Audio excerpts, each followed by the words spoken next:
Et nous avons le plaisir d'accueillir donc Dr Julie Leclerc, qui va nous présenter donc sa conférence sur l'éthique et le syndrome du Gilles de la Tourette. Alors brièvement, je vais la présenter. Donc Julie Leclerc est docteur en psychologie en 2011. L'année suivante, elle est devenue donc professeure au département de psychologie à l'Université du Québec à Montréal. Et en 2015, cette année, elle est devenue chercheure régulière donc au centre de recherche de l'Institut universitaire en santé mentale de Montréal. Ses travaux portent en particulier sur l'évaluation de l'effet d'un programme cognitivo-comportemental dans la gestion des épisodes explosifs chez des enfants atteints du syndrome de Gilles de la Tourette. Elle travaille au sein du Centre d'études sur les troubles obsessionnels compulsifs, TOC, et l'éthique, qui est dirigé par le docteur Kieran O'Connor, qui est ici. Elle a récemment publié un article qui s'appelle donc l'évaluation de l'effet d'un programme d'entraînement à l'autogestion des épisodes explosifs chez les enfants atteints de Tourette, qui est publié dans la revue Pratique psychologique. Elle a également coécrit un livre avec le docteur O'Connor en 2008, qui s'intitule « Quand le corps fait à sa tête, le syndrome du Gilles de la Tourette », qui a été publié en 2008. Alors, brièvement, sa présentation va viser à approfondir les connaissances sur l'éthique et le syndrome de la Tourette, à mieux reconnaître et identifier les troubles de tic et des troubles associés, et enfin à déterminer des stratégies d'intervention en prévention et en situation de crise et les traitements recommandés. Voilà, donc je te laisse la parole. Merci beaucoup. Alors, bonsoir tout le monde. Il y a des gens que je vois, il y a des gens que je ne vois pas. Alors, merci pour la belle présentation.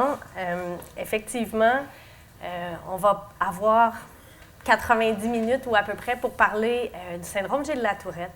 Je voudrais dire en commençant que j'ai été très agréablement surpris par, si je peux dire, l'espèce d'engouement, en tout cas l'énergie médiatique qu'il y a eu à l'annonce, à la venue de la conférence. Pardon, je fais deux choses en même temps. Où vous avez peut-être vu ou entendu Jean-François Dupont qui a été en entrevue à Gravel le matin hier, à Salut Bonjour ce matin. On n'entend pas souvent parler du syndrome Gilles de la Tourette, sauf pour des choses qui ne sont pas nécessairement toujours celles que l'on voudrait. Vous le savez, probablement, si vous êtes ici, c'est un sujet qui a besoin d'être connu et besoin d'être démystifié. Et en ce moment, il y a cet intérêt-là, je crois, au niveau de la recherche, au niveau de l'intervention.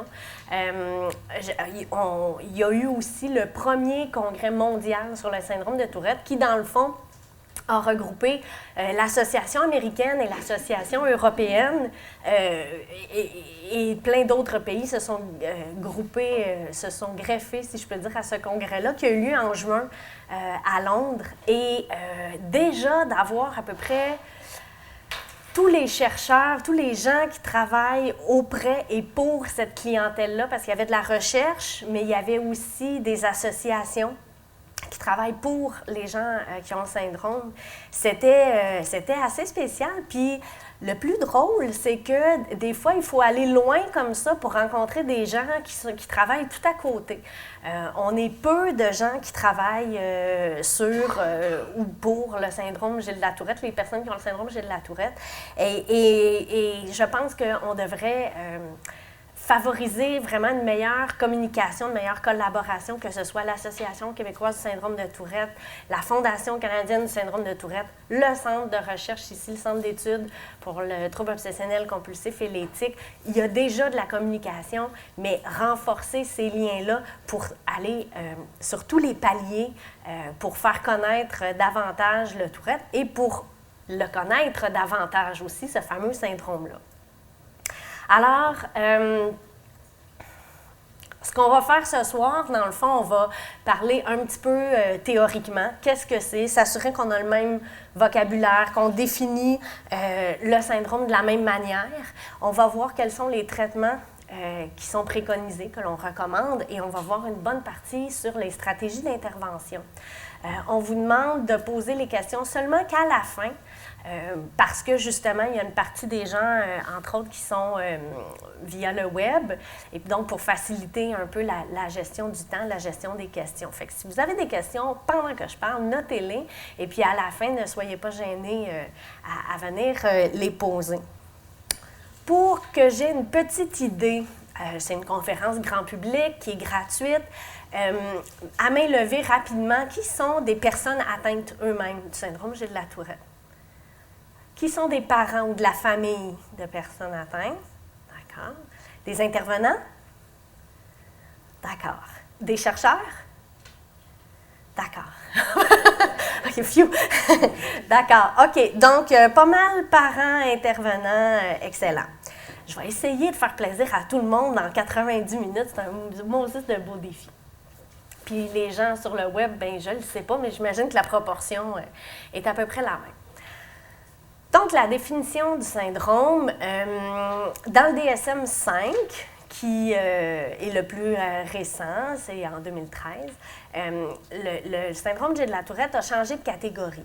Mais, dans le fond, il y a plein de troubles qui ont changé aussi de catégorie en même temps. On les place maintenant dans la section des troubles neurodéveloppementaux, mais dans une sous-partie qui se trouve à être les troubles moteurs.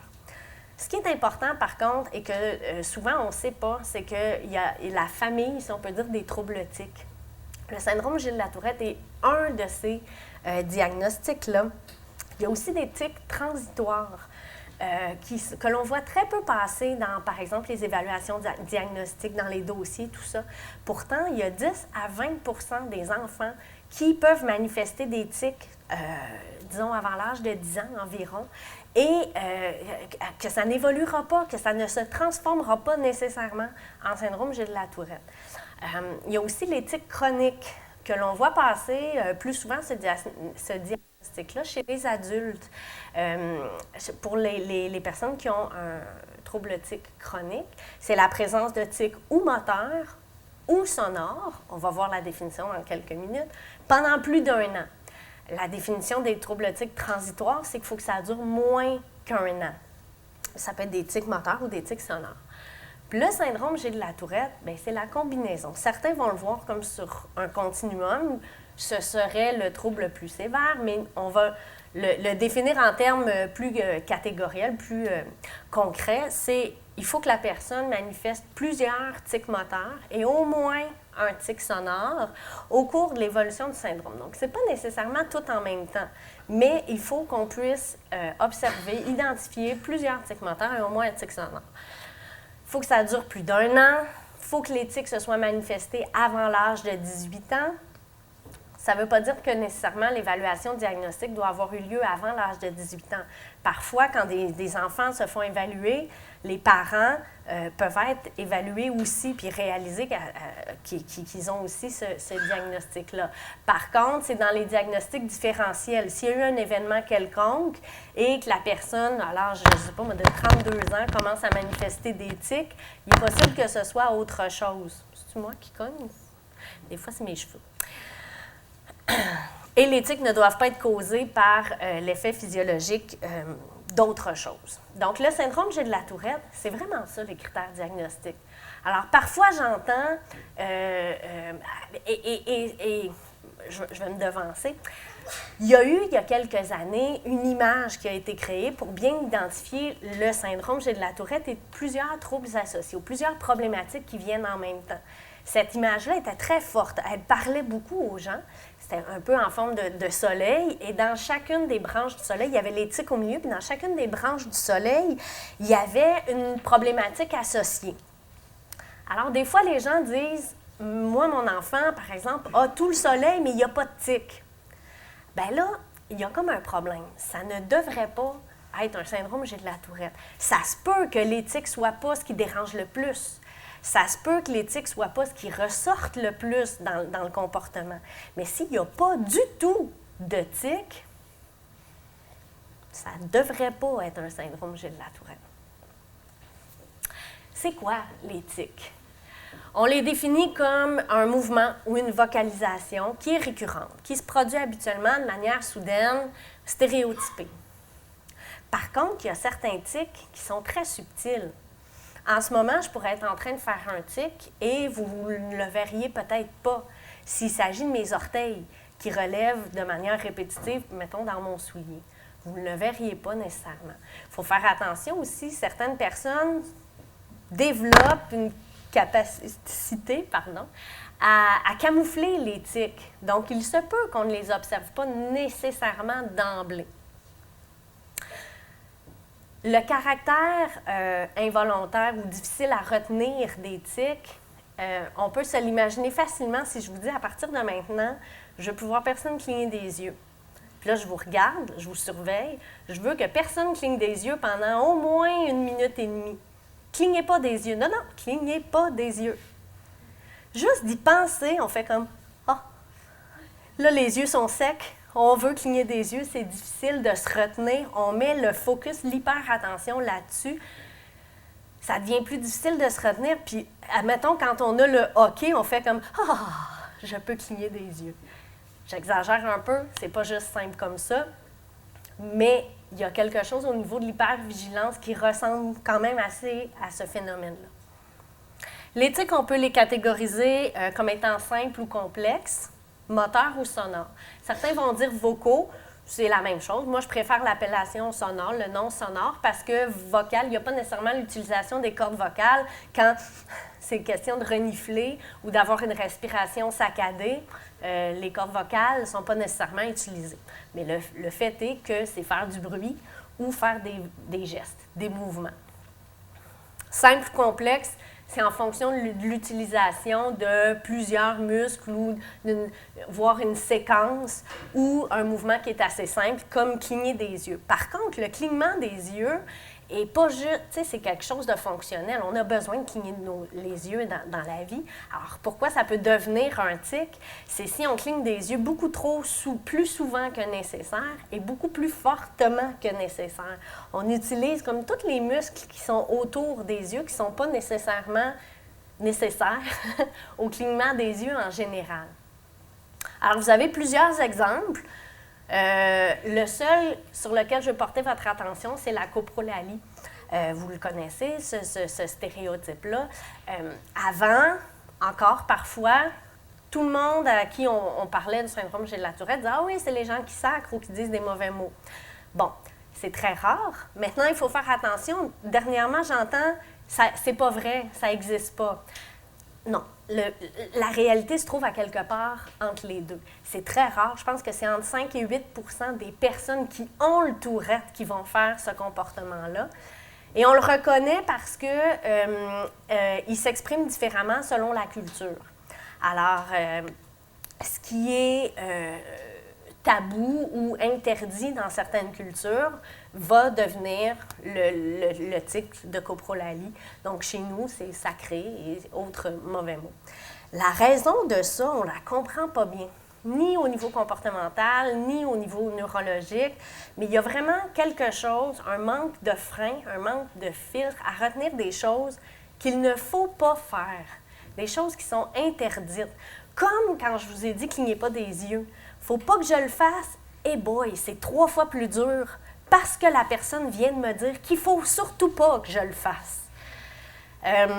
Rapidement, je sais que j'ai pas tant de temps, mais cette anecdote-là est tellement parlante que je tiens à la répéter à chaque fois.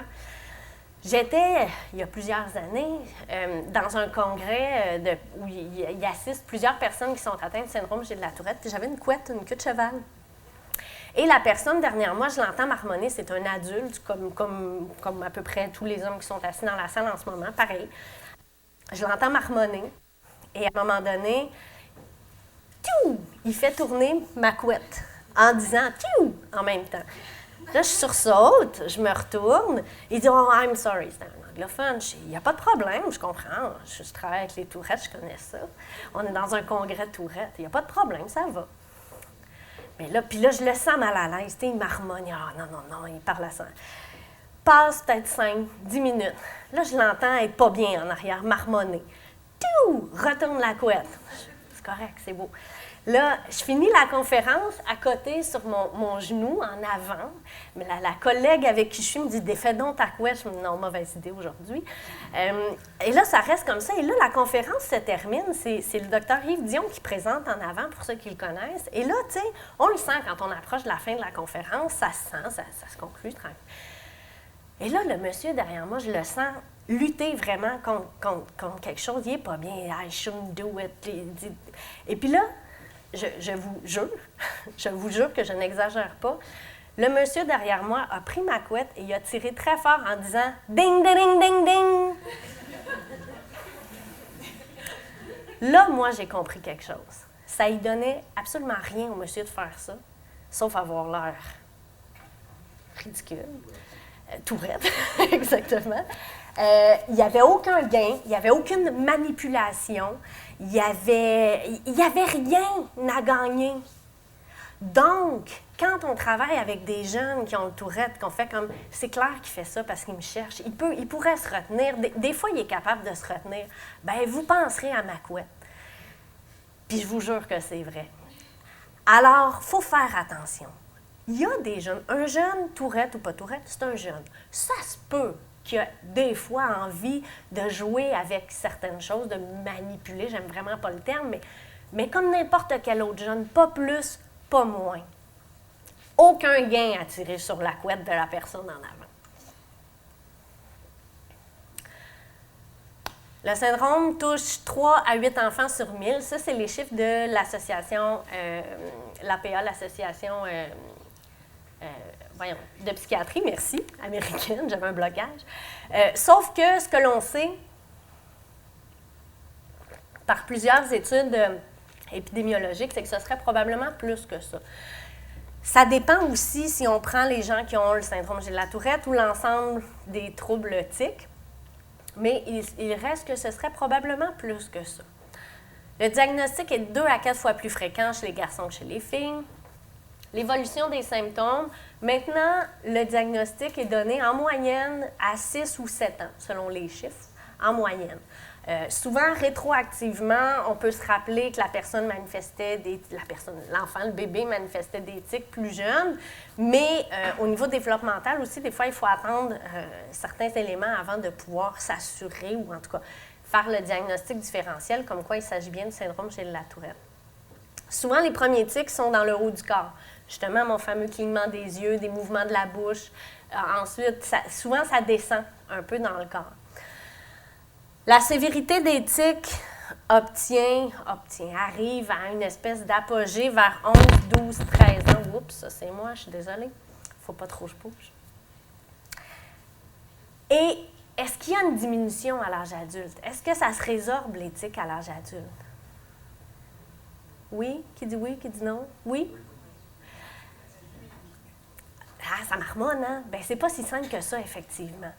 Pour plusieurs, ça peut diminuer. Pour plusieurs, ça diminue simplement dans la mesure où les tics sont peut-être plus faciles à gérer, parce que le développement cognitif, les stratégies d'autocontrôle font en sorte qu'ils peuvent peut-être un peu plus canaliser les tics. Et pour d'autres, ça ne diminue pas tant que ça. Donc, il faut faire attention à l'idée d'une guérison pratiquement à l'âge adulte.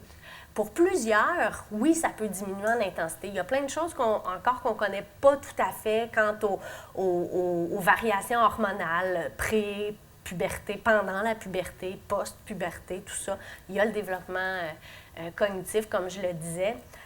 Mais plusieurs adultes, dans une étude qui a paru en 2003, mais plusieurs adultes qui se disaient sans tics, ne plus avoir de tics, ils ont été filmés pendant un bout de temps. Et il se trouve qu'il y en avait des tics, mais ça n'interférait pas dans leur fonctionnement quotidien, ça ne les empêchait plus de fonctionner, l'intensité était peut-être moindre. Donc, il faut faire attention à cette idée-là de rémission spontanée à l'âge adulte aussi.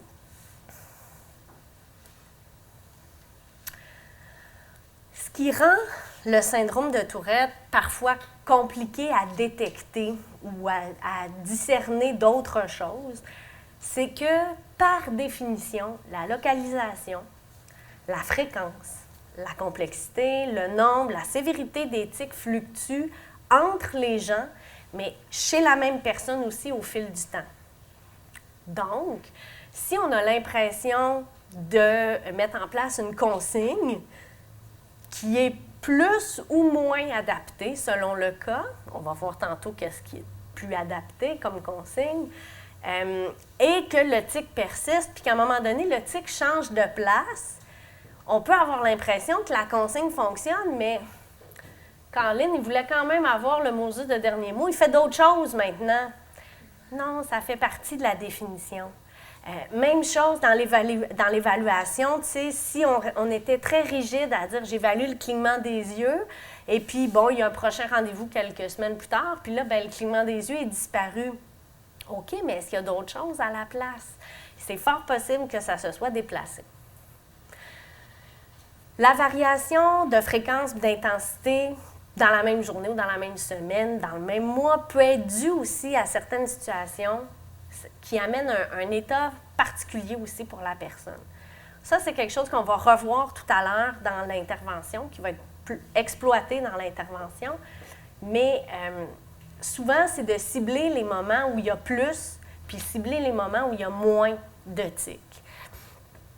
Vous entendez souvent que les tics sont liés au stress. Pas toujours. Pas toujours. Il y a des gens pour qui c'est quand vient le temps de relaxer que les tics sortent et de manière carabinée. Il y a des gens, c'est quand ils sont très contents qu'ils arrêtent, peu importe ce que c'est, il y a une espèce d'excitation peut-être, mais que ce n'est pas nécessairement un mauvais stress. Et il y a des gens qui ont plus de tics quand ils sont effectivement stressés. Mais ça dépend. C'est pas clair comme ça, comme lien, que c'est simplement quand la personne est stressée, elle a plus de tics. Donc, si tu fais plein de tics en ce moment, tu es stressé, qu'est-ce qui te stresse? Rien nécessairement. Il n'y a pas de lien direct. Et une des premières étapes en intervention, c'est d'essayer de voir le profil situationnel des manifestations pour chaque personne.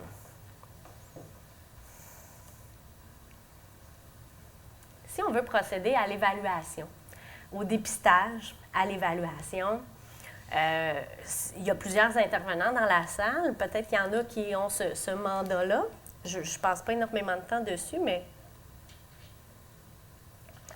c'est important de savoir que c'est un diagnostic qui se fait sur l'observation des symptômes. Donc, c'est l'anamnèse, l'histoire médicale, développementale, puis l'histoire des tics chez cette personne-là et dans sa famille autour qui prévalent. Donc, on veut faire de l'observation directe le plus possible. On veut déterminer quand est-ce qu'arrivent les symptômes. Maintenant, c'est pas évident quand parfois vous avez un rendez-vous pris depuis plusieurs mois et là, vous passez 5 à 10 minutes maximum, des fois dans le bureau du médecin. Maintenant, presque tout le monde a accès à une manière de filmer. Ça n'a pas besoin d'être 2 heures de temps. Dans les moments où il y a souvent des tics, si c'est les devoirs, si c'est après un match de soccer, si c'est peu importe, prendre une vidéo, en fait, un enregistrement vidéo, je veux dire, des tics du jeune, de l'enfant ou de la personne, et ensuite vous amenez ça au médecin. Ça peut être un bon remplacement de l'observation directe qui, dans les faits, avec ben, c'est même pas juste avec les coupures, mais dans le système de santé, souvent, on n'a pas le temps, même si tout le monde sait que ce serait l'idéal, de faire de l'observation, puis de l'observation dans le temps aussi. Analyse descriptive et fonctionnelle des comportements, ce que ça veut dire en clair, ça, c'est de voir à quoi il sert le mouvement qui me fait penser à un tic. Parce que, habituellement, les tics servent pas à quelque chose. Je m'explique. Des fois, on les mélange avec une compulsion. Une compulsion, dans le cadre où il y a vraiment un trouble obsessionnel compulsif, il y a une pensée obsessionnelle, puis la compulsion, le mouvement répétitif qui peut apparaître stéréotypé, suit pour neutraliser, vise à diminuer la pensée anxieuse. Pour les personnes qui ont le Tourette, le tic est fait souvent parce que il faut qu'il le fasse. C'est plus lié à un bien-être physique, à une tension qui monte, à un sentiment de devoir le faire. Pourquoi? parce qu'il faut que je le fasse. Même chose, quelqu'un, des fois j'entends, cette personne-là, elle a des tics, tu sais, par exemple, une fille qui se tourne la couette beaucoup en travaillant ou en lisant quelque chose. Bien, oui, c'est répétitif, mais ça n'a pas la définition de ce qu'est un tic. Au niveau de l'évaluation plus standardisée, on fonctionne avec des questionnaires, des entrevues. Le but, c'est de lister les tics dans les différentes parties du corps. Maintenant, des fois, on vous demande dans la période la plus sévère ou depuis quand. Est-ce qu'il y en a d'autres dans la famille, tout ça. Vous voyez que les questionnaires datent, 1984, 1989, c'est quand même pourtant les deux questionnaires les plus fréquemment utilisés. Plusieurs ont des questionnaires version maison. Nous sommes en train de créer un questionnaire qui va être daté d'aujourd'hui, avec les critères du DSM d'aujourd'hui, et qui va viser à faire le diagnostic différentiel dont je parlais au début. Est-ce qu'il y a des tics transitoires? Est-ce qu'il y a des tics chroniques? Puis est-ce qu'il y a un syndrome Gilles de la Tourette? Chez les enfants comme chez les adultes, il n'y a pas de seuil comme quoi les tics chroniques devraient être uniquement présents chez les adultes. Le fait que les manifestations peuvent être réprimées durant la consultation médicale, ça ne veut pas dire que parce qu'il n'y a pas de tics chez le médecin, dans le bureau du médecin, qu'il n'y en a pas.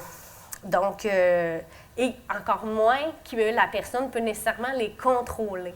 Se retenir de faire quelque chose ou ne pas en faire parce qu'on sent que la situation elle est particulière, ça ne veut pas dire qu'on a appris des stratégies d'autocontrôle. Ce n'est pas la même chose. Donc, l'idée de, si possible, faire un enregistrement vidéo, ça peut aider. Les troubles associés. Plus de la moitié des jeunes qui ont le syndrome Gilles de la Tourette ont au moins un trouble associé, un trouble concomitant. Ce qu'on appelle parfois aussi les comorbidités. Ça, c'est le terme qui est plus anglicisme, mais c'est toute la même chose.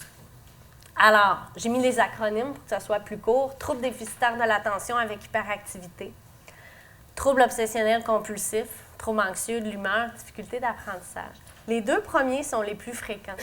Le TDAH est très fréquemment associé au syndrome Gilles de la Tourette chez les enfants.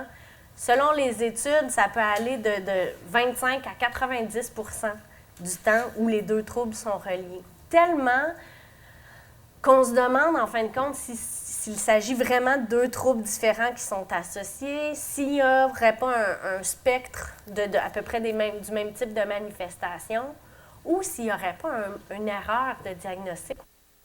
Parce que souvent, le diagnostic de TDAH est fait en premier, avant que les tics surviennent. Puis quand les tics surviennent, on garde les deux diagnostics. Ça dépend des cas aussi. Le trouble obsessionnel compulsif peut être très fréquemment associé aux Tourette aussi, davantage chez les adultes.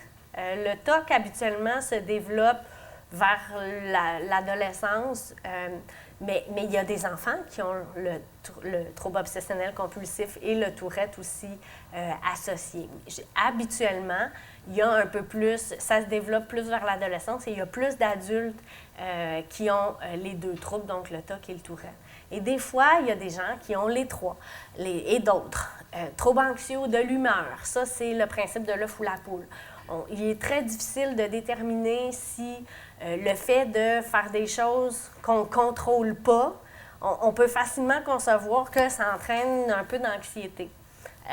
Même chose pour les troubles de l'humeur, puis les difficultés d'apprentissage aussi.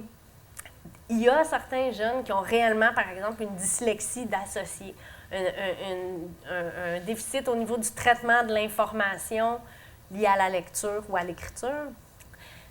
Mais pour plusieurs autres, c'est une conséquence des tics ou du mode de fonctionnement, des fonctions exécutives qui font partie un peu plus d'emblée du syndrome Gilles de la Tourette.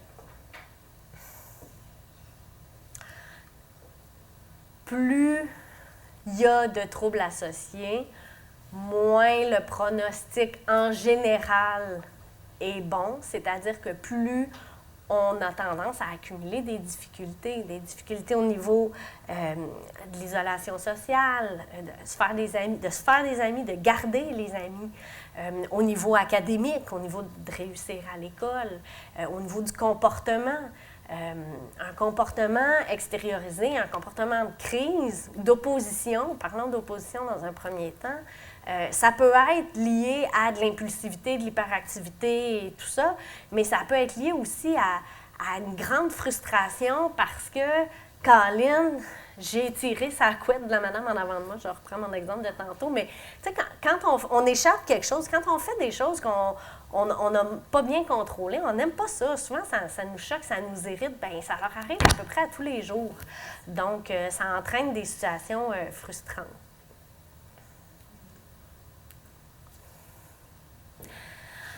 Les épisodes explosifs, c'est pour ça que j'ai dit, je vais m'en tenir à l'opposition dans un premier temps.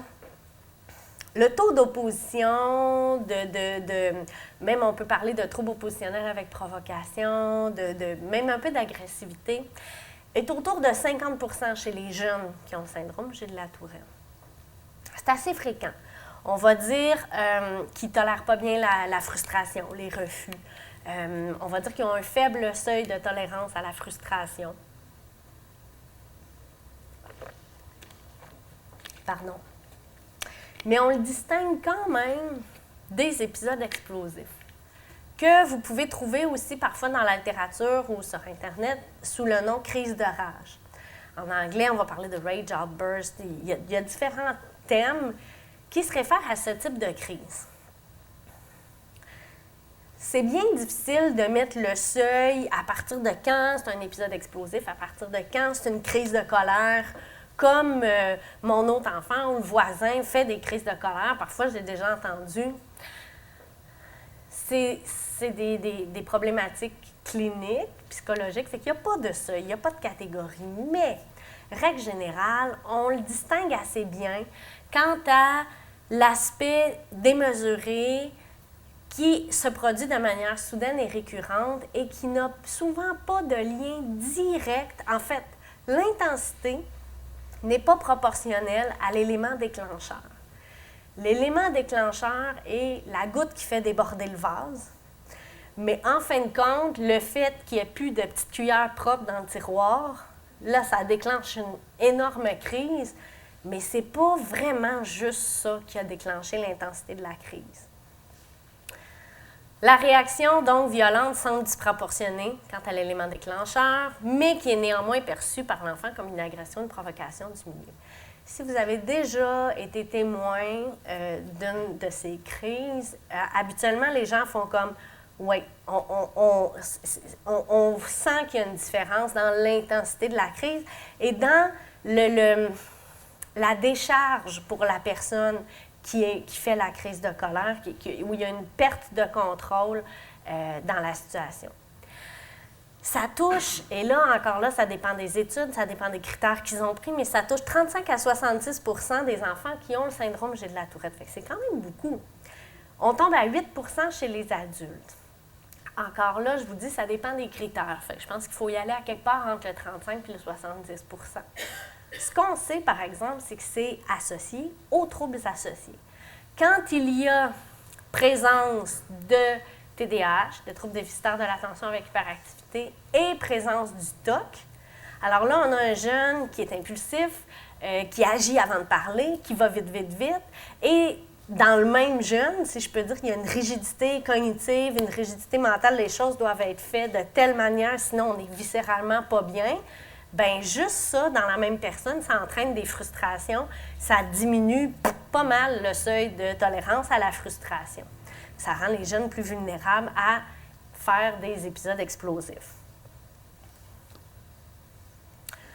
L'autre aspect qui est important, c'est que même si elle apparaît survenir rapidement, comme je disais, il y a un élément déclencheur contextuel, mais cet élément-là, à lui seul, ne justifie pas l'ampleur de la crise.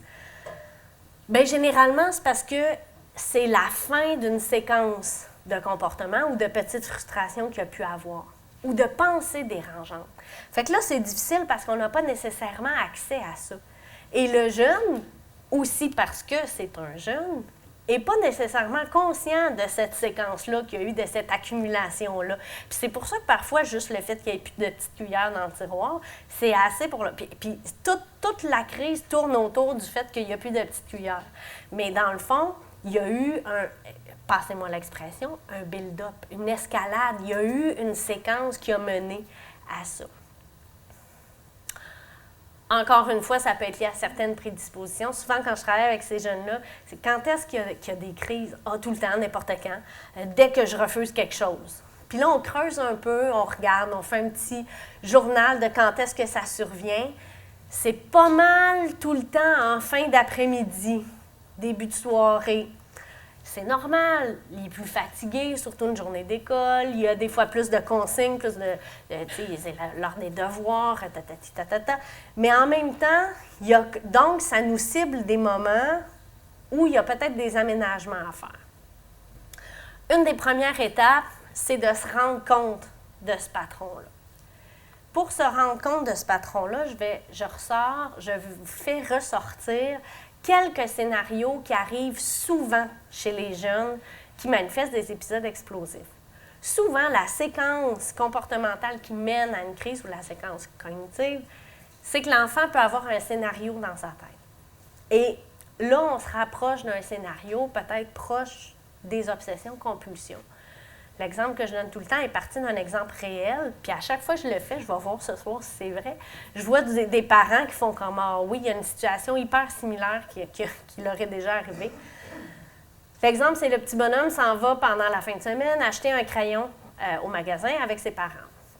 Son crayon, il y a je ne sais pas quoi de spécial, qu'est-ce qui est hot en ce moment, il écrit de plusieurs couleurs, fait de la lumière, n'importe quoi. Il est vraiment cool, son crayon, puis ses parents ont décidé de lui acheter. Le lundi matin, à l'école, ils font toujours l'espèce de causerie, ils regardent les travaux de la semaine, il y a un atelier, ils sont en équipe et il va pouvoir montrer son crayon à tous ses amis. Le lundi matin arrive, il y a une activité super le fun, pensez, je ne sais pas moi, les pompiers sont à l'école ou quoi que ce soit, il y a une activité plaisante, mais où l'activité en équipe, l'atelier n'a pas lieu. Il ne peut pas montrer son crayon à ses amis. D'emblée, l'activité est plate, est poche. Je ne veux pas la faire, je ne veux rien savoir. C'est niaiseux, tati, tata, grosse crise, tout te revole, ça dégénère. Personne ne savait vraiment à quel point il voulait tellement montrer son Moses de crayon à ses amis. Mais c'est ça la vraie raison. C'est pas juste parce qu'il y a un changement dans l'horaire. On peut penser à ça, ça fait partie de l'équation, mais parce qu'il y avait quelque chose de répétition, il s'était tout répété, qu'est-ce qu'il allait dire à son ami, puis comment son crayon allait faire. Ça arrive presque à chaque fois qu'on décortique. Après coup, j'en conviens, personne n'a de boule de cristal, moi non plus. Mais après coup, quand on décortique des situations, il y a ce genre de scénario-là. Délai de traitement de l'information, ou pour terminer une séquence, un délai pour terminer une séquence. Ça ne veut pas dire acheter du temps. Si vous donnez une consigne, ça ne veut pas dire laisser lui faire finir sa partie ou quoi que ce soit. Mais ça veut dire aménager les choses. Dire d'avance, pas trop d'avance, parce que là, si le jeune est anxieux, ça va dégénérer. Mais encadrer, ça dépend du jeune, vous le connaissez. Encadrer pour déterminer laisser un temps de traitement de l'information. Plusieurs, sinon tous, si je peux le dire, les jeunes qui sont atteints de syndrome de la Tourette vont d'emblée dire non. Viens, c'est le temps de souper. Non, je suis occupée. Si vous répétez la consigne, je t'ai dit de venir souper, viens souper maintenant, tout de suite. Ah ouais, viens t'en souper. L'attention monte, crise. Si vous attendez un peu, il ne faut pas qu'ils attendent jusqu'à 9 heures. Là. On s'entend, là, on est dans d'autres choses. Mais si on laisse un délai, souvent, le jeune va se conformer et va répondre à la consigne après coup. Encore là, si vous me dites, ben non, moi je suis sûre que ça ne marcherait pas, ça se peut. On n'est pas dans ce genre de scénario-là.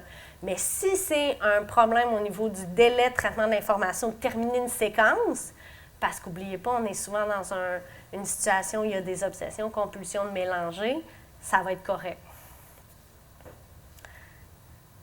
Déficit de résolution de problèmes, des difficultés ça revient un peu au premier, à l'idée d'avoir un scénario en tête. Le jeune est pris face à une situation problématique. Exemple, il ouvre le congélateur le matin, il reste 4 gaufres dans le congélateur. S'il s'en prend 2, il va en avoir encore 2 demain matin. Son petit frère ou sa petite sœur arrive après, il ne mange jamais de gaufres. Jamais. Ce matin-là, Moses, il décide de prendre des gaufres. Crise! Et là, un réflexe pourrait être de dire, je vais aller à l'épicerie tantôt, il va y en avoir encore des gaufres demain. Si c'est prévu d'aller à l'épicerie, OK. Si c'est pas prévu, faites pas ça. Mais l'idée étant que c'est simplement le scénario, le problème qui est difficile à gérer, qui bloque un peu toutes les stratégies et les pensées qui peuvent venir par la suite. Être incapable d'exprimer un malaise ou une angoisse, ça aussi, on n'a pas de boule de cristal, on ne peut pas toujours le deviner, mais ça peut engendrer, volontairement ou non, de l'évitement à faire une situation quelle qu'elle soit. J'accélère un peu, parce que je vois le temps qui file, puis je sais que ça va revenir dans les questions de toute façon. Je vais passer rapidement la pharmacothérapie parce que de toute façon, je ne suis pas médecin et je voulais simplement parler de ce qui existe habituellement, ce qui peut être donné. Mais vous avez l'information et moi, je ne me positionne pas du tout de toute façon par rapport à ça. La psychothérapie, en général, c'est-à-dire pas nécessairement dans un programme d'intervention structuré, ça peut aider beaucoup pour ce que j'appelle un peu les dommages collatéraux. Donc, l'estime de soi, les habiletés sociales, un épisode dépressif qui peut survenir en lien avec le syndrome ou le fait d'apprendre le diagnostic. Les sensibilisations sociales aussi, transmettre l'information un peu comme on le fait en fait présentement, ça peut toujours aider à, quand on ne connaît pas quelque chose, tout le monde a tendance à être plus critique, à juger, à développer des mécanismes de défense, si je peux dire. Mais il y a, au-delà de la psychothérapie que j'appellerais générale, il y a des thérapies cognitives comportementales. Les deux premières qui sont mentionnées ici sont beaucoup plus d'approche comportementale. Elles visent particulièrement un entraînement à une réponse incompatible, une réponse alternative. C'est une stratégie que je peux recommander si, par exemple, il y a une intervention très rapide à faire. À l'école, un jeune ado a le réflexe de toucher l'épaule, mettons, des gens. Depuis longtemps, on le sait, tout le monde le sait. Et là, arrive à la puberté, et là, le réflexe, le tic, devient le réflexe de toucher la poitrine des filles.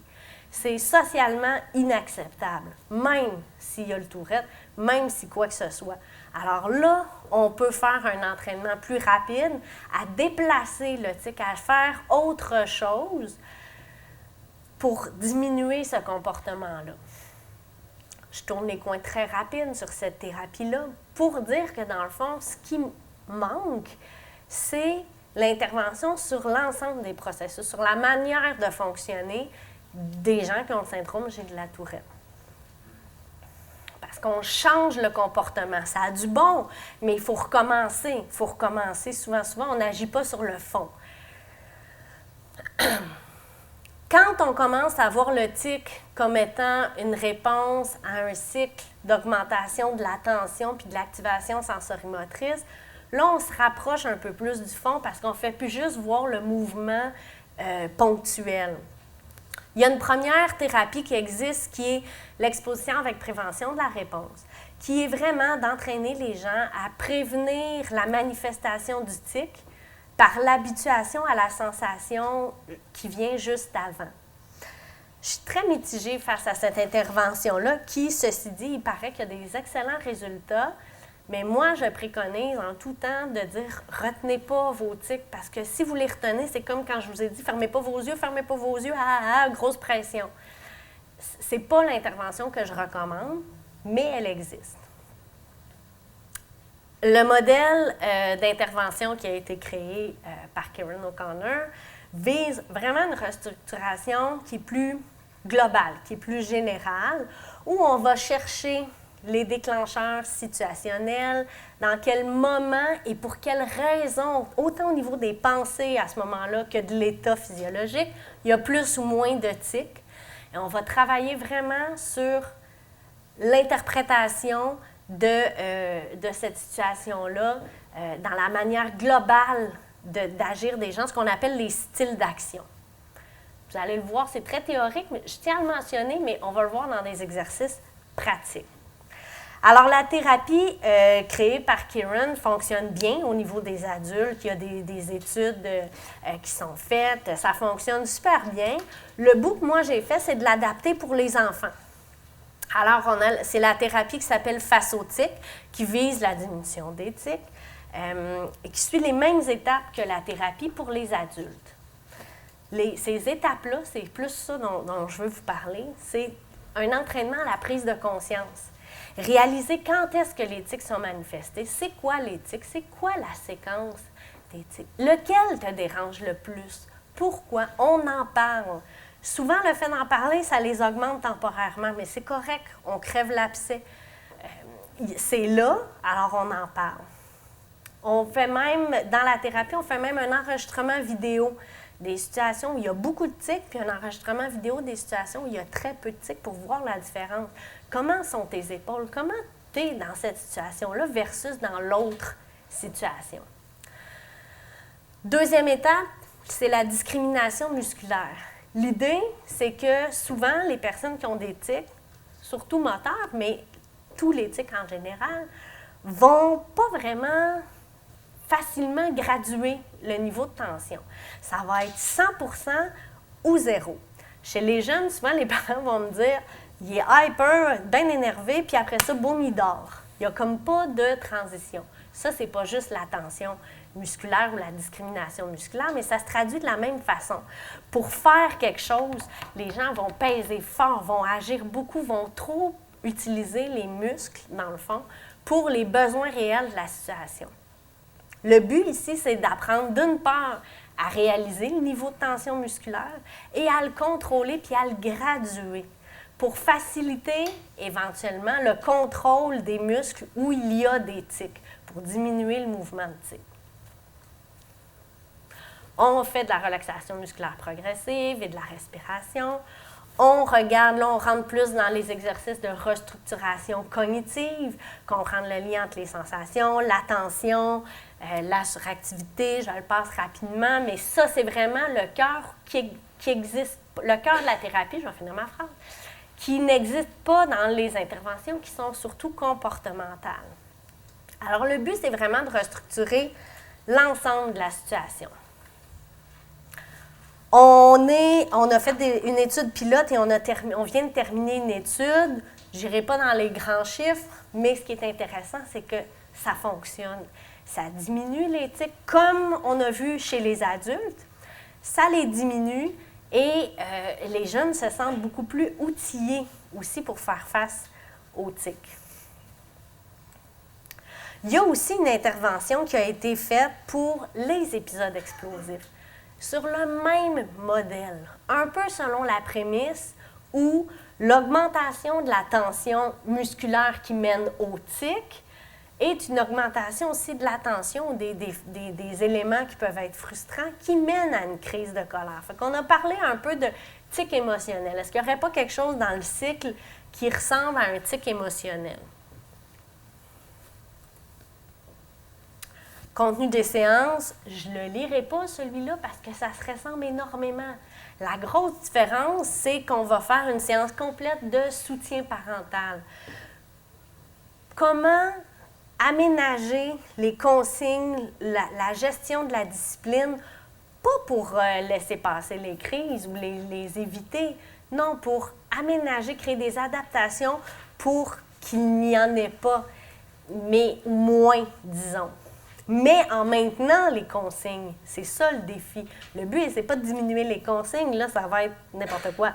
Mais comment garder la discipline en place, mais sans que ça mette de l'huile sur le feu? On a fait une étude là-dessus en 2009. Il y a eu d'excellents résultats. Diminution des crises, pas de diminution de l'intensité des crises, quand il y en a une qui survient. Alors, l'enfant apprend des stratégies pour se contrôler, désamorcer des crises, mais quand il en échappe une, ça reste une crise. Ça se comprend. Par contre, au niveau subjectif, les gens étaient tellement contents, autant les enfants que les parents, de se sentir outillés et puis de savoir quoi faire dans ces situations-là. avant de parler des stratégies d'intervention directes, quotidiennes, ce que je veux vous dire, c'est que ces thérapies-là, on veut éventuellement, évidemment, les publiciser et les rendre accessibles pour tout le monde. Mais il faut vérifier si ça fonctionne avant. Dans une démarche de recherche, c'est ça qu'il faut faire. Fait qu'en ce moment, on est en train de réévaluer l'effet du programme « Prends ton tourette par les cornes » pour les crises de colère. Si vous avez des jeunes, si vous en connaissez entre 9 et 14 ans, qui pourraient entrer dans cette étude-là, donc suivre la thérapie, on cherche des jeunes en ce moment. Pour les tics chez les enfants ou chez les adultes, on est en train de mettre sur pied une étude qui va commencer à peu près en janvier. Fait que restez à l'affût. J'ai mis les coordonnées. Karine aussi est là et est prête avec ses crayons si vous voulez maintenant donner votre nom pour garder. C'est important.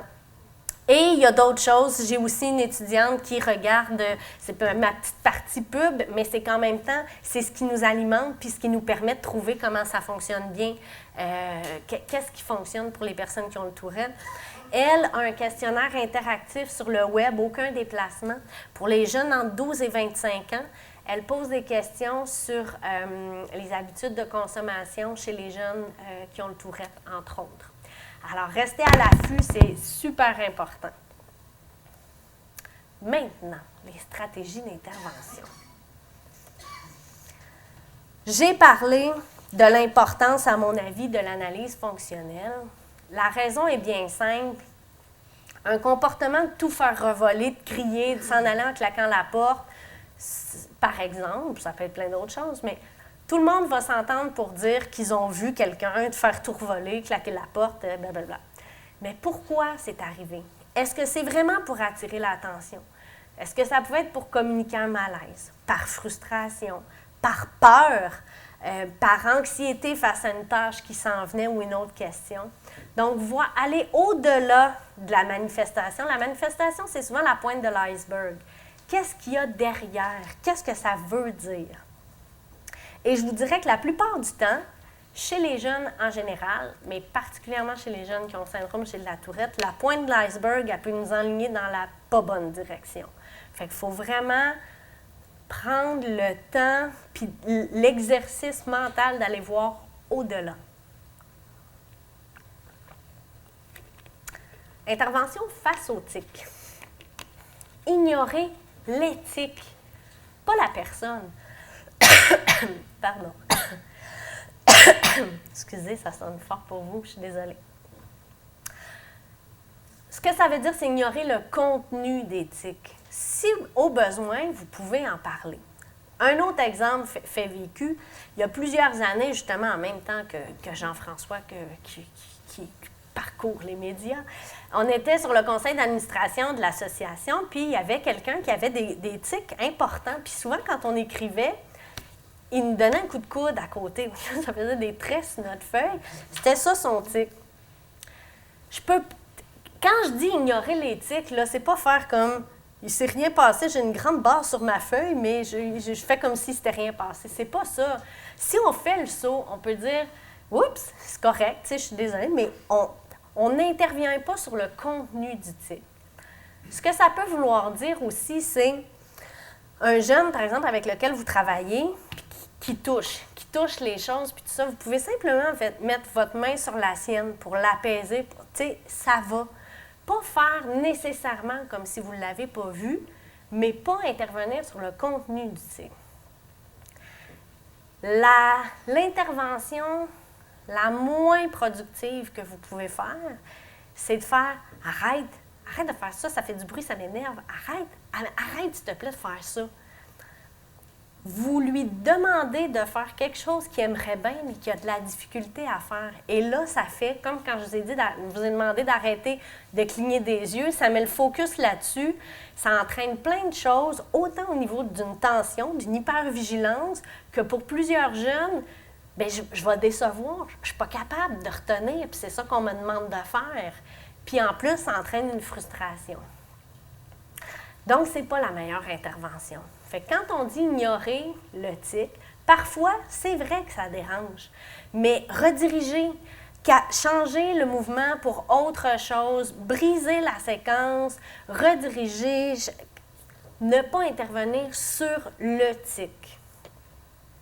Encourager l'enfant à ne pas se contenir, ça va dans le même sens.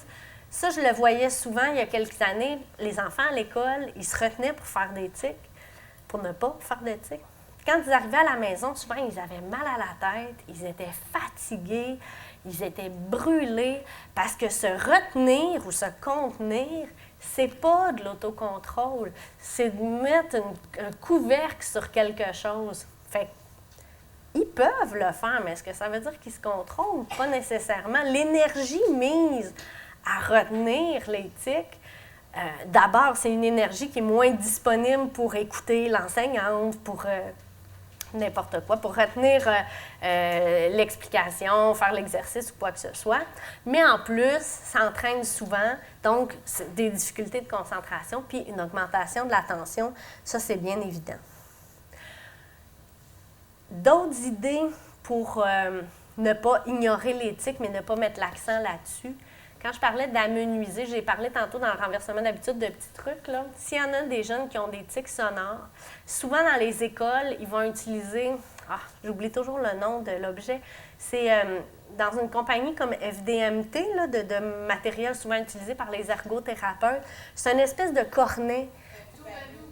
Il y a tout le temps quelqu'un qui le sait. Merci. Et donc, à ce moment-là, l'enfant va dire son tic ou faire son son. Et le toubalou, c'est ça. Et donc, il l'entend. Fait que si le besoin de faire le tic, c'est de le dire, bien, il va l'entendre. Fait qu'il ne le dira pas si fort parce que lui, il va l'entendre très fort dans son oreille. Fait que le besoin est comblé, mais ça ne dérange pas nécessairement toute la classe. On s'entend que c'est une intervention premier niveau. Ça ne règle en rien le tic, ça ne règle en rien ce qu'on fait en thérapie, mais ça soulage rapidement l'ensemble de la classe et le jeune lui-même à ce moment-là. Tout balou. Il faudrait que je l'écrive à quelque part. Prévoir sur une base régulière des périodes de relaxation. Pas nécessairement en intervention directe, c'est-à-dire pas nécessairement quand le jeune est plus agité. Moi, je vous dirais même de le faire, quand je dis sur une base régulière, c'est bien évidemment peut-être au retour de la récréation, du dîner, avant la période de mathématiques, pour empêcher l'escalade, pour ne pas avoir à intervenir quand l'excitation elle est là, pour rester dans une espèce dans des balises qui sont plus gérables. Ça se fait de plus en plus dans les écoles d'emblée. Quand moi j'étais jeune, souvent les enseignants fermaient les lumières, on mettait notre tête sur le bureau. Maintenant, plusieurs mettent de la musique, vont faire des respirations, vont s'inspirer. Maintenant, avec toute la montée de la pleine conscience, il y en a qui utilisent la grenouille. C'est quoi le... Calme et attentif comme la grenouille, merci. Il y a toujours quelqu'un qui me souffle les réponses, j'adore ça. J'irais dans un quiz comme ça. Mais donc, c'est ça, il y a plusieurs éléments qui existent, qui sont disponibles facilement maintenant sur Internet, mais de prévoir des moments clés, à la maison comme à l'école.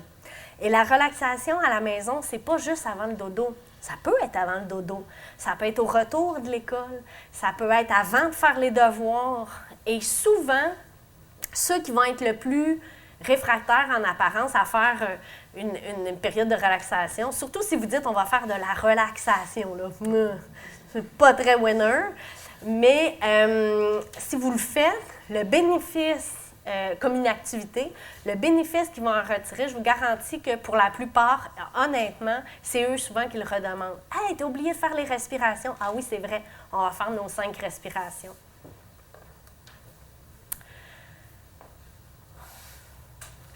Stratégie en milieu scolaire. Est-ce qu'il y a des intervenants de milieu scolaire? Ah oui, hein? OK. Bien, on va parler de sensibilisation. Alors, ça, c'est toujours la grande question. Puis en même temps, dans le fond, c'est bon ce point-là aussi pour les parents. Est-ce qu'on fait une sensibilisation? C'est-à-dire, est-ce qu'on dit au reste de la classe que ce jeune a le syndrome G de la Tourette? Qu'est-ce que ça implique? Moi, je crois, règle générale, je crois que c'est positif de le faire. Parce que, comme je le disais tantôt, quand on ne sait pas qu'est-ce qui se passe, quand on ne connaît pas quelque chose, tout le monde, dans toutes les cultures, je pense, sont plus craintifs, rébarbatifs et peuvent être méchants. Ceci dit, dépendant de l'intégration d'avance du jeune, dépendant du soutien de l'école, etc., des fois, j'ai déjà entendu quelques situations où ce n'était pas l'idéal de le faire. Alors, partez pas nécessairement avec Mme Leclerc a dit qu'il fallait le faire. Ça dépend. Ça dépend comment c'est fait, ça dépend comment c'est repris, ça dépend comment c'est suivi. Mais règle générale, oui, je crois que si le jeune a des tics moteurs, des tics sonores, et que tout le monde les voit et les entend, ces tics-là, mais ne savent pas c'est quoi, puis pourquoi ce jeune-là fait ces affaires-là étranges, oui, je crois qu'il peut y avoir certains bénéfices. Comment on le fait? On peut partir d'une histoire. J'ai plusieurs livres à la fin qui font une belle ouverture, une belle amorce de discussion. Comme on peut partir des différences individuelles en général. Pourquoi il y a des enfants qui ont les cheveux blonds, les cheveux noirs? On peut parler dans certaines écoles, il y a une fréquentation qui est multiethnique, donc il y en a qui ont ci, qui ont ça, et partir, et là, toi, tu as des lunettes, toi, tu as ci, toi, tu as ça. Bon, vous voyez l'idée. Mais il faut que ce soit repris aussi. Être un modèle positif, ça veut dire, ça implique aussi ne tolérer aucun sarcasme des pairs. Une autre petite anecdote, je les aime bien parce qu'elle frappe l'imaginaire, puis elle explique le concept d'une autre manière. Il y avait une enseignante qui était elle-même atteinte du syndrome Gilles de la Tourette, puis qui avait à un moment donné, dans l'anecdote en question, une petite fille dans sa classe qui avait aussi le syndrome. Et la petite fille, ce qu'elle faisait, c'était une espèce de bruit de gorge qui pourrait ressembler à une grenouille, à peu près comme ça. Puis elle le faisait très fort, à force. Puis à un moment donné, l'enseignante, ils avaient fait évidemment un atelier de sensibilisation, vous me voyez venir, au début de l'année, puis ça faisait partie de la classe, comme quelqu'un qui éternue. Quelqu'un qui éternue, on peut faire le saut, on ne fait pas comme si on n'avait rien entendu, mais même s'il y en a qui éternuent de manière assez spéciale, on en connaît tous, mais on reconnaît quand même que c'est un éternuement, puis on fait comme « Oh, à tes souhaits », mais on sait ce que c'est, à quelle catégorie ça appartient, on l'identifie. Bref, l'enseignante, à un moment donné, a eu une stagiaire. Et elle a oublié de mentionner à la stagiaire le cas de la petite fille. Puis à un moment donné, elle s'en va faire des photocopies, je ne sais pas quoi, peu importe. Elle s'absente, puis la stagiaire est dans la classe, puis là, elle se promène. Puis là, elle entend... ils font du travail individuel. Puis là, quand l'enseignante revient, la petite fille dit « Je comprends pas, soit qu'ils me niaisaient, les enfants, ou il y a-t-il un vivarium dans la classe, quelque chose, il y a une grenouille. » Puis, je vous le dis, je romance, je suis drôle un peu, mais je romance pas. C'est vraiment ça qui est arrivé. Et non, elle avait oublié et personne ne s'en rendait compte parce que le bruit faisait vraiment partie un peu du quotidien de la classe. Donc, il y a moyen parfois de faire une intégration réussie, efficace. Et même si, oui, le bruit peut être un peu tannant, quand on l'a nommé, d'abord, il y a bien des chances qu'il diminue parce que l'enfant n'est pas en hypervigilance. Et ça devient plus acceptable pour tout le monde parce qu'on l'identifie comme un éternuement.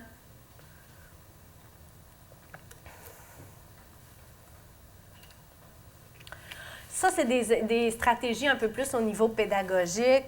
C'est vraiment, ça pourrait être une acétate pour n'importe quelle problématique, finalement, de santé mentale ou quoi que ce soit. Faire attention en interprétant les résultats. Plusieurs jeunes qui ont le syndrome Gilles de la Tourette ont aussi une petite tendance à avoir des obsessions-compulsions. Ça fait plusieurs fois, je le dis. Mais comment ça peut se traduire à l'école? Ça peut se traduire en la durée de faire un texte écrit si les O et les A et les D et les B, il faut qu'ils soient rond, rond, rond, rond, rond, rond. Là, on efface, recommence, efface, c'est mal effacé, réface, déchire la feuille, colline, on recommence, rond, c'est pas assez rond. J'ai de l'air drôle, mais il y en a plusieurs que c'est une réalité. Maintenant, il y a de plus en plus d'ordinateurs dans les classes. C'est très bien. Rentre aussi dans ce genre de stratégie-là. Choisissez vos batailles.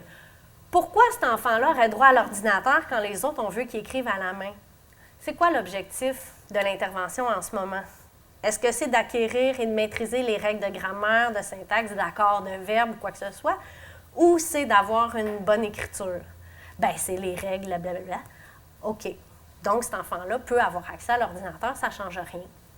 Si l'exercice est d'avoir une bonne calligraphie puis de remettre une feuille propre, OK, on va le travailler aussi, mais on va essayer de s'adapter, de trouver un moyen en comprenant que l'enfant a tendance à compulser sur ses hauts, et etc. Ça fait partie du fameux choisir ses batailles et des fameuses interventions où certaines personnes ont l'impression d'hésiter entre du favoritisme, un privilège et des adaptations.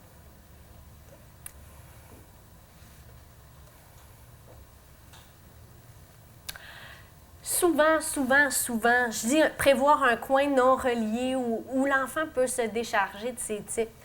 Le truc que je vois le plus souvent, puis qui fonctionne, je pense que presque tout le temps, c'est de donner un faux message à aller porter à la secrétaire, à l'enseignant de 3e année, à n'importe qui. L'enfant, à ce moment-là, sort de la classe, va dans le corridor. Oui, mais là, il va se mettre à niaiser, il va regarder dans les fenêtres des autres classes, puis tout.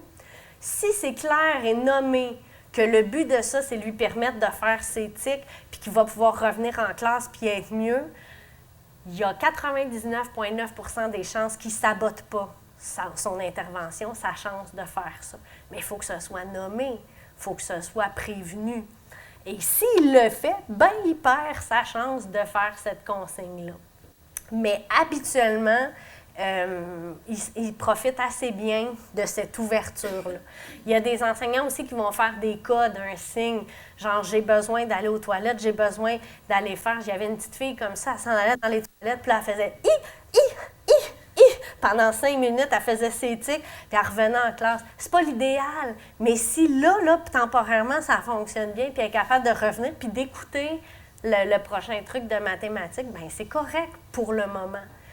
En même temps, on va lui recommander de faire la thérapie qui va l'aider à gérer ça, évidemment. Mais vous comprenez, choisir ses batailles, c'est dans ce sens-là aussi. J'en passe certains rapidement, vous les lisez en même temps. Je vais en voir le plus possible avant la période de questions. L'organisation.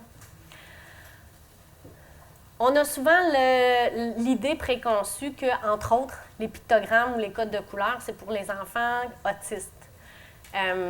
Les jeunes qui ont le syndrome Gilles de la Tourette ont beaucoup de misère à organiser, des fois eux-mêmes, leurs actions, puis les choses. Des pictogrammes, il y en a partout. C'est comment on sait dans quelle porte de toilette entrer quand on est dans un nouvel endroit. C'est tous les signaux routiers de la circulation. C'est pas réservé aux autistes et c'est pas infantilisant. Et ça permet de structurer bien des choses et ça nous épargne un nombre de consignes ou de remontrances incroyables à faire. Je passe vite.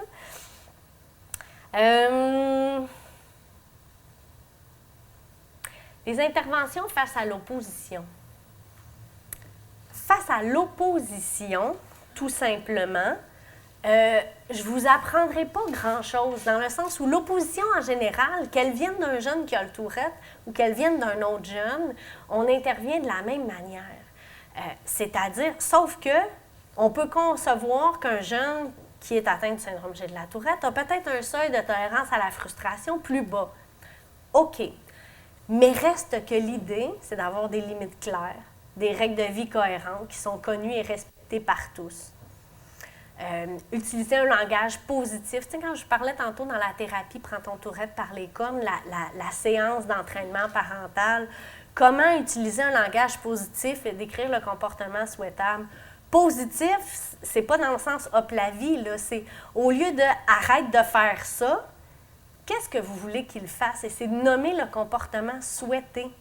Parce que si vous dites « arrête de faire ça », c'est « arrêter de cligner des yeux ». Vous mettez l'accent sur ce qu'il ne faut pas qu'il fasse. C'est pas ça qu'il faut faire, c'est de mettre l'accent sur ce qu'on veut qu'il fasse.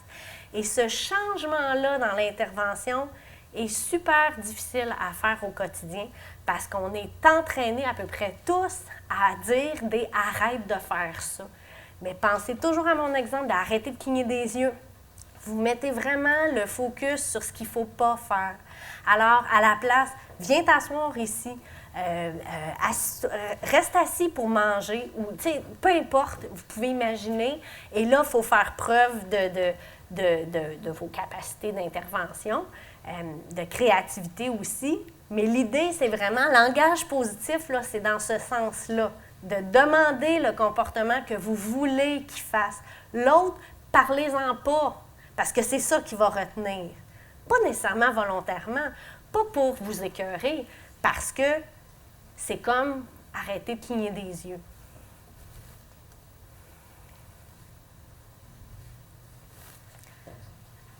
Ça va, c'est du déjà vu. En général, ignorer, rediriger et renforcer. Qu'est-ce que ça veut dire, ça? Ignorer le contenu du comportement, rediriger, cibler qu'est-ce que vous voulez qu'il fasse et renforcer quand le comportement il est bien fait. C'est des stratégies de base que tout le monde connaît, mais qui sont tellement difficiles à appliquer dans le quotidien quand on est pris dans un cycle négatif, etc.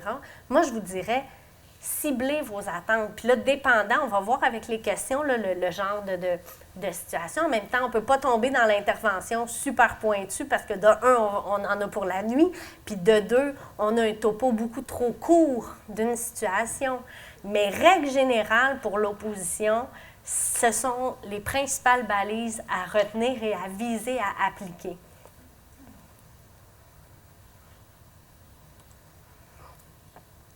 Je vais aller aux interventions face aux épisodes explosifs. Dans une situation de crise, il y a le avant, l'escalade, la crise et l'après-crise. Si une crise survient, on est dedans, là, j'ai pas grand-chose à vous dire. Par contre, dans le avant et le après, c'est ça qui est riche en information.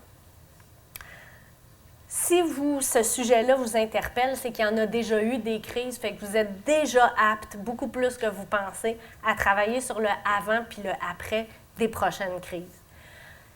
Tous les trucs que j'ai donnés aujourd'hui, d'essayer de déceler, d'essayer de voir l'espèce de boule de cristal pour essayer de déceler le patron comportemental, l'ouvrir avec le jeune aussi, pas pendant la crise, après ou d'une manière non jugeante, non blessante. Encore là, si dans la famille, par exemple, il y a beaucoup de crises de cet ordre-là, faut vraiment avoir une certaine distance puis un certain état de calme pour aborder cette discussion-là, parce qu'il y a un bagage émotif. Là. La famille est éprouvée. Un intervenant a une distance qui peut peut-être ouvrir cette porte-là. Et en parler avec le jeune, après le fameux « mais non, il n'y a rien, je ne sais pas, moi », quand on ouvre la porte à savoir qu'est-ce qui s'est passé exactement, qu'est-ce qui t'a amené à cette crise-là, ils sont contents d'en parler et ils sont souvent meilleurs qu'on pense. Puis j'ai vu des jeunes qui n'étaient pas très vieux, là, des jeunes de 12 ans maximum, ils la saisissent cette occasion-là quand on ouvre la porte. Quand je parle du renversement d'habitude, le comportement à préconiser, c'est souvent un intermédiaire, soit exutoire, celui qui fonctionne le mieux, que j'ai vu souvent dans des écoles notamment, c'est un vélo stationnaire. On fait une pause dans la séquence, tu vas faire 5-10 minutes intenses, là, c'est presque du spinning sur le vélo, et ensuite, tu ne retournes pas dans la classe, on va régler la situation.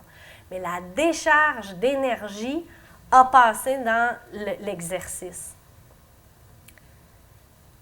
Si c'est possible à utiliser à la maison, des fois, la coupure est plus difficile à faire, la coupure dans la situation d'escalade, je veux dire, mais c'est vraiment une intervention qui fonctionne assez bien.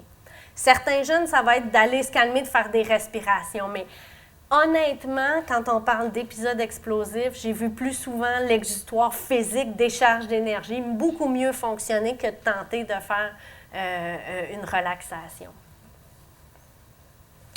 Ça, je vais le passer rapidement. Si on a une séquence assez bien préparée, prévoir un moment juste avant l'escalade, parce qu'il y en a une escalade, elle est courte, elle est très rapide, mais il y en a une où on fait un time-out en bon français, et là, chacun se retire pour arrêter et se calmer pour revenir ensuite dans la discussion. je vous garantis que la première fois que vous allez mettre cette intervention-là en place, ça ne marchera pas. La deuxième fois, peut-être pas non plus. Tranquillement, par exemple, ça se peut que ça fonctionne. Ça dépend du jeune, ça dépend de plein de situations, mais pour plusieurs, ça finit par fonctionner et cette porte-là permet que la maison ne soit pas démolie après la crise. Quand la crise survient, puis je termine avec ça, quand elle est dans le pic, je dis plein d'anglicismes ce soir, je suis désolée. La seule intervention que je peux vraiment vous recommander, c'est de diminuer les stimulations. Si la télé, par exemple, est ouverte, si la radio, si le plus jeune joue à l'ordinateur à un jeu sur l'ordinateur, on ferme tout ça. On ferme tout ça. On se fait un plan de gestion de crise. Justement, le petit frère, est-ce que c'est lui qui va dans sa chambre? Est-ce qu'il va dans le sous-sol? Est-ce qu'il y a une stratégie qui est planifiée à l'avance? Pas pour mettre le tapis rouge pour que le jeune qui fait sa crise fasse sa crise, non. Parce que dans l'état où il est à ce moment-là, tout bruit, toute stimulation devient comme une décharge de plus. Si je veux le vulgariser au maximum, c'est comme le système nerveux n'est plus capable d'en prendre et tout devient une surcharge. Surtout quand, et là, c'est certainement arrivé à plusieurs d'entre vous, vous pensez que ça redescend un peu, puis là, vous dites un mot doux. Est-ce que ça va? Est-ce qu'on peut parler? Rah! Non, non, il était trop tôt. Donc, c'est ce principe-là. Mais j'ai déjà vu des parents aussi me dire, moi, je préfère fermer la porte et aller prendre une marche, faire un tour du bloc. Et là, dans un groupe de parents, par exemple, d'autres parents disent, mais oui, mais tout va être démoli dans la maison, moins que si je reste là. Ça ne veut pas dire, faites pas nécessairement tous ça demain matin, mais comprenez-vous l'idée? Diminuer les stimulations, diminuer l'attention, même si la crise n'est pas motivée par l'attention, il y a quelque chose à ce niveau-là. Mais je vous garantis, puis j'ai entendu des gens qui préfèrent dire, moi je m'en vais, le temps que la crise redescende, ça arrive. Avant d'arriver aux questions, j'ai juste mis quelques ressources, je les laisse là, vous pouvez prendre en photo, il y a l'association, il y a des livres, il y a toutes sortes de références. Puis je suis à peu près certaine que dans les questions, il y a sûrement des choses qui vont recouper les acétates que j'ai passées vite. S'il y en a qui ont des questions, je pense que vous pouvez déjà vous rendre au milieu. Hein? Catherine arrive en courant, je t'ai pris par surprise. Hein? Pourtant...